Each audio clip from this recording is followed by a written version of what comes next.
اخبار کوتاه، دقیق و مهم روز دوشنبه. سخنگوی امارت اسلامی مولوی ذبیح‌الله مجاهد میگوید دیپلمات‌های سعودی برای فراگیری آموزش یک هفته‌ای رفته‌اند و شایعات دیگر در این باره صحت ندارد.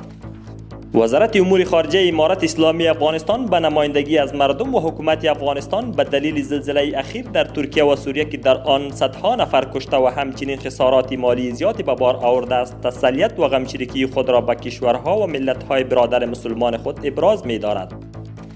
برای نیروهای سرحدی محافظت میدان هوایی بین المللی خوست در چوکات وزارت امور داخله یونیفرم ویژه توزیع گردید. سرپرست وزارت امور سرحدات اقوام و قبایل الحاج نورالله نوری در جریان سفر رسمیش به ولایت نیمروز از نقاط سرحدی با کشور ایران و پل ترانزیتی راه ابریشم دیدن نمود. بر رهبری معاون اداری ریاست الوزرا نشست کمیسیون تنظیم تشکیلات و معاشات برگزار شد. رئیس عمومی اداره ملی استاندارد الحاج ملا فیض الله تمیم در دفتر کاریش با مسئولین شرکت‌های کندهار گروپ و RGC دیدن نمود. از سوی نیروهای مجاهد ریاست استخبارات ولایت کابل یک تن اسامی نعیم اختطافچی که در بدل پول یک کودک را به نام پژمان از شهر اصفهان کشور ایران ربوده بود دستگیر شد. پژمان نجات یافته به خانواده‌اش تسلیم داده شد.